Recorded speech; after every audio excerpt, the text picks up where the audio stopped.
Vroom vroom guys, yes that's right, I'm in the M3 and I'm wearing a medal. Third place victory, E46 M3. These cars really like third place. But no, this was from last weekend, because as you guys may remember from my last video, I mentioned I sourced a car. And I did, I sourced a Miata for Saturday, and nothing else. So I ran on Saturday, got 6th place. Only 2 people ran in my class on Sunday. So I don't take much pride in this 3rd place medal, but I was able to borrow my buddy's E46 M3, who's also running in TT, and I got 1 lap in it, and because I was the 3rd person to compete, I got 3rd place. But this isn't going to hold up. This 3rd place is not going to hold up unless, of course, I can get this car working. So that's what we're going to do today. We're going to compression test the car and figure out if we have an issue with the head gasket or something else compression related. These cars do have a problem with blowing head gaskets, and I am racing mine at the track, so what can you do? That's all you can expect. Now, it doesn't necessarily matter what order you do this in when it comes to compression testing the car. One thing you do typically want to do, at least that I've been told, I haven't done a lot of compression tests, is you want to warm up the engine before you do the compression test. Because I might also have issues with my rod bearings, which we're not sure yet, I'm going to have to test for that at some point as well. I'm not going to turn on the engine and run it. I don't know what's wrong with it. Something else could be very broken in there, and running the engine could ultimately destroy it, so I'm not going to run it up to temperature. First thing I'm going to do though is I'm going to pull the fuse out of the fuse box for the fuel pump, and then we're going to go ahead and we're going to start getting the spark plugs out of the car so we can actually compression test the whole thing. So just under here, if you have a glove box, it's in the glove box, but I don't even have a lower half of the dash, so we just need to pull it out. This is a little cheat sheet you're going to need. So the fuel pump on this car is this one. It's number 54, and it's a 20 amp fuse. So we're just going to pull that guy out, put it off to the side, and that'll allow us to run the compression test. Now let's go get those spark plugs taken care of. Now, before we even bother considering removing the spark plugs and the ignition coils, we have to run the car for 5 to 10 seconds to drain out all of the fuel from the fuel rail. So that's step whatever this is. So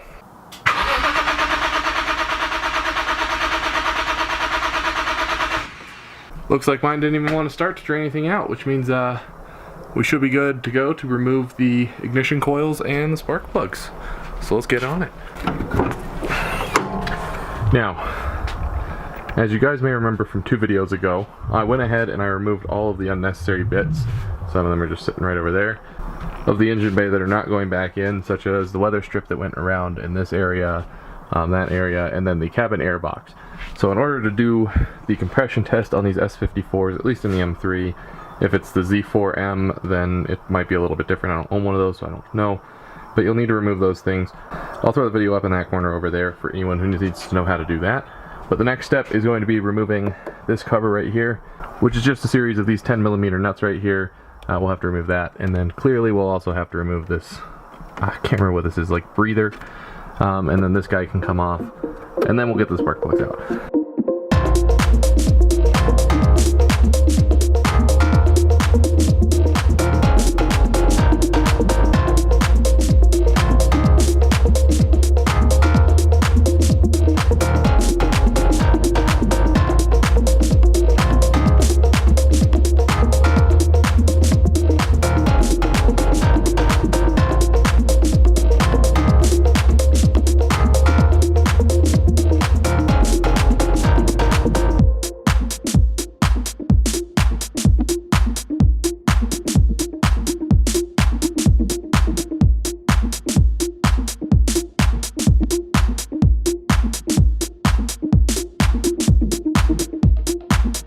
Now these can be tricky to pull out, you're just supposed to pull them up, so I have this handy little trick right here that helps.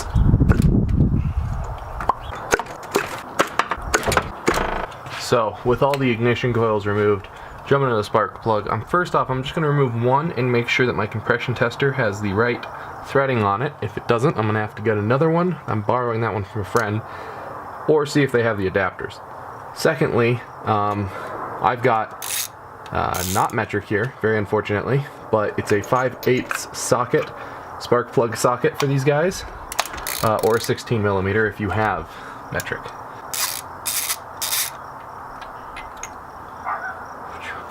This does look like it could potentially be too big. Yep, the compression tester I am borrowing is too big. So I'm just going to put the spark plug back in so nothing gets into that part of the engine where it shouldn't be. And I'm going to figure this out. And let's see if they have the adapter to go a little bit smaller, because that's 13.5 millimeters and this is 11.5 millimeters. They're the same thread, but that one's just too big. Alright, I went out and bought one that will work. Now we can get these spark plugs out. Yep, M12, that's what it is. That was a socket. My buddy's was an M14, the one that I was borrowing, but this one's an M12, so that's what we need. Time to get the rest out.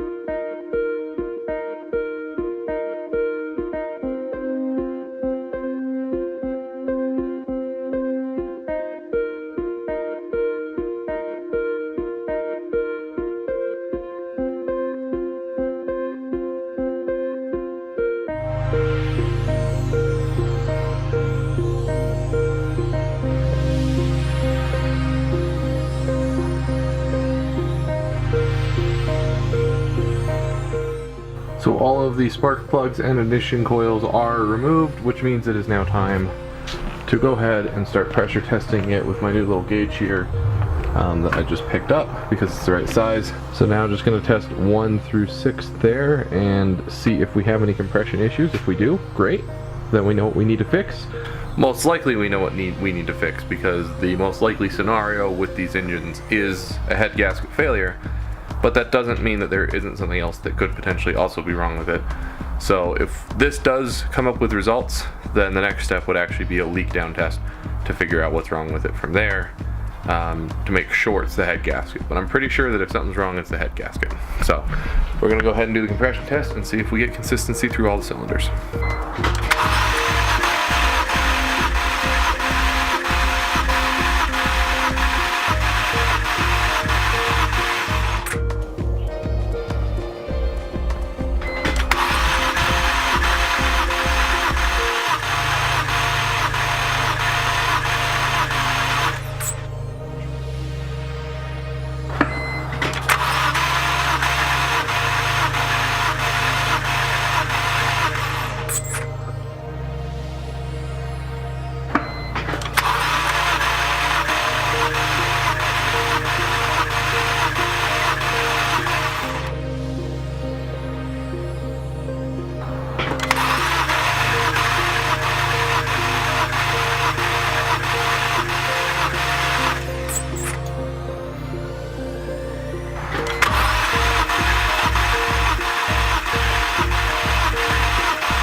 Alright, so compression test is done, and I found no glaring issues.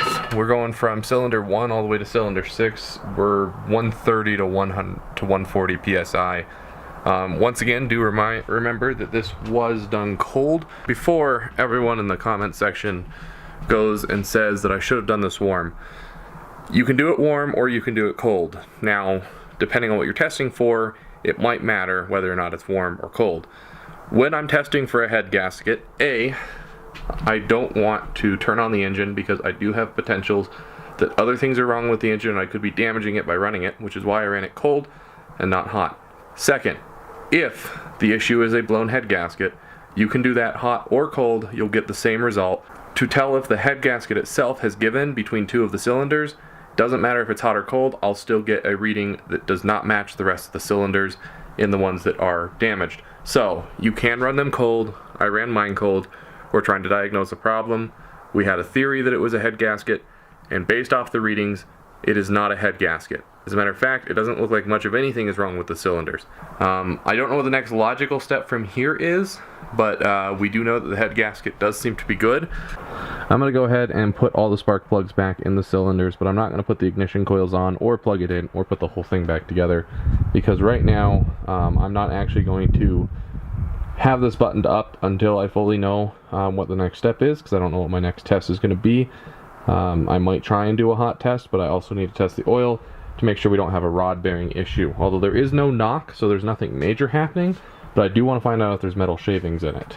If you are putting the spark plugs back in after doing a leak down test or a compression test like I just did, and you are just going to start driving it because you were just making sure nothing was wrong, make sure you torque these down to 30 foot-pounds. That's what they're supposed to be at. But because I am not buttoning up the car tonight, I'm just going to put them back in so nothing gets in those cylinders. And then I'll look into my next obvious step to figure out what exactly happened to my car out there on the track. I'm gonna have to start digging into this a little bit more and trying to figure out what else could be wrong with it. I might put it back together and try running it and seeing how it runs. The reason we didn't try that earlier was because when the blown head gasket theory came up, that meant that we were potentially gonna run out of oil in the engine and we could be damaging it more. So yeah, for now, I guess that more or less covers what I was trying to get done today. Anyway guys, if you liked the video, go ahead and like it down below. If you want more on this project as we figure out what's wrong with it and get it back to racing before July hits, because now time is starting to come up on me. Go ahead and subscribe, because we are not done with this car until we know what's wrong with it. We're going to go ahead and keep working on it, and then once we've got it fixed, then we're going to go back out there and we're going to get racing, because we got some competitions and races to win. Anyway guys, thanks for watching, and I guess I'll see you in the next video.